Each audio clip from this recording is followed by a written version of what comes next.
Hello दोस्तों, आपका हमारे YouTube चैनल में आपका स्वागत है। दोस्तों, आज की इस वीडियो में हम लोग पढ़ने जा रहे हैं चिन्हों का नियम यानी कि रूल्स ऑफ सिंबल।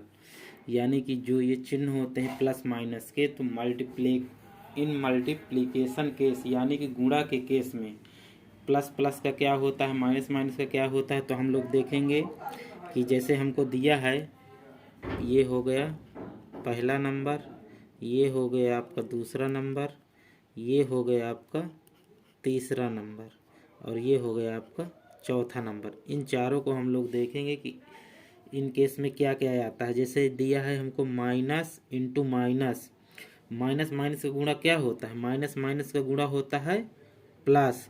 या यदि माइनस माइनस के कोई संख्या में गुणा करोगे तो वो किस में आएगा, प्लस में आएगा। ये प्लस का चिन्ह,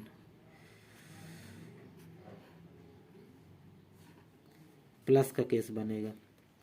अब जैसे हमको कोई संख्या दे दे, हमको बोल दे कि आप -3 इंटू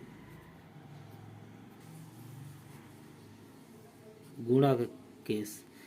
अब बोल दे कि -4 का मल्टीप्लिकेशन मान लीजिए करने को आ जाए तो आप कितना ये बनेगा, किस चीज़ का साइन आएगा, प्लस का साइन आएगा। यानी कि 4×3 = 12 और हमारा 12 प्लस में रहेगा।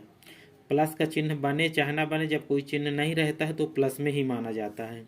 अब जैसे हमको दे दे कि माइनस इंटू प्लस बराबर क्या होगा, तो इस केस में हमारा हमेशा माइनस होगा।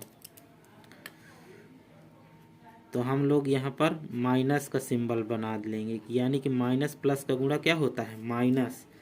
अब जैसे मान लीजिए हमको कोई संख्या दे दिया जाए, इसी संख्या को मान लीजिए -3 इंटू +4। जब हम यहाँ पर +4 करेंगे तो उसके सामने जब प्लस नहीं लगा तो प्लस में ही माना जाता है। प्लस लगाइए चाहे ना लगाइए, तो इसका क्या आ जाएगा, माइनस में आएगा। यानी कि 4×3 = 12, माइनस का 12 आएगा।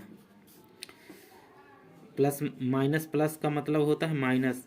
अब जैसे मान लीजिए दूसरा केस हमको दे दे, प्लस प्लस का क्या होता है, प्लस प्लस का गुणा प्लस ही होता है। अब इसके केस में क्या, आप जैसे कोई संख्या ले लिए, हमको दे दिया मान लीजिए यही संख्या मान लीजिए कि +3। जब कोई +3 दे दिया है, जब कोई सिंबल नहीं लाएगा तो वो प्लस में ही माना जाता है। इंटू 4 बराबर क्या होगा, 4×3 = 12 प्लस का ही होगा। ठीक है। अब जैसे हमको यहाँ पर दिया है प्लस इंटू माइनस, जैसे यहाँ पर पहले माइनस दिया था फिर प्लस दिया था, यहाँ पर प्लस दिया फिर माइनस दिया, तो इस केस में भी कुछ नहीं बदलेगा। यानी कि माइनस प्लस का भी मतलब माइनस होगा और प्लस माइनस का मतलब भी माइनस होगा। तो ये सिंबल क्या दर्शाता है, इन दोनों का मल्टीप्लिकेशन माइनस ही आएगा। अब मान लीजिए हमको दिया है कि +3 इंटू -4, तो इस केस में जो हमारा मल्टीप्लिकेशन करके जो संख्या आएगी वो माइनस में ही आएगी, यानी कि -12। यानी प्लस चाहे आगे रहे चाहे पीछे रहे, जैसे यहाँ पर पहले माइनस दिया है फिर यहाँ पर प्लस पहले दिया है, इससे कोई मतलब नहीं है। हमारा आंसर जो यहाँ पर आएगा वही इधर आएगा, चिन्ह से कोई मतलब नहीं इधर उधर से। मेन चीज़ है कि चिन्ह किसके किसके साथ मल्टीप्लिकेशन हो रहा है, इस चीज़ का मतलब है।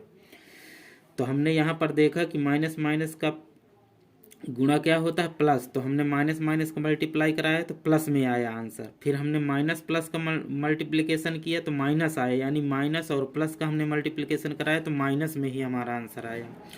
और जब हमने प्लस प्लस का मल्टीप्लिकेशन किया तो प्लस का साइन बनता है, यानी प्लस प्लस का करने पर प्लस का ही आंसर आएगा। और यहाँ पर प्लस इंटू माइनस का मल्टीप्लिकेशन किया तो माइनस का सिंबल आता है, तो यानी एक प्लस में ले लिए एक माइनस में ले लिए। पहले प्लस में दिया था तो पहले हम भी प्लस में ले लिए, बाद में माइनस में तो हमने माइनस ले लिया।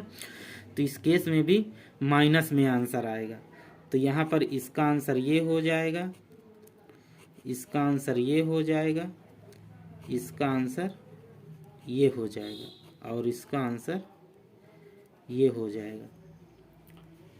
तो आई होप, मैं आशा करता हूँ कि आप लोगों को मेरे द्वारा बताए गए नियम आपको समझ में आए होंगे। तो दोस्तों अगर आपको वीडियो अच्छी लगी हो तो वीडियो को लाइक शेयर कमेंट और चैनल को सब्सक्राइब जरूर करें दोस्तों।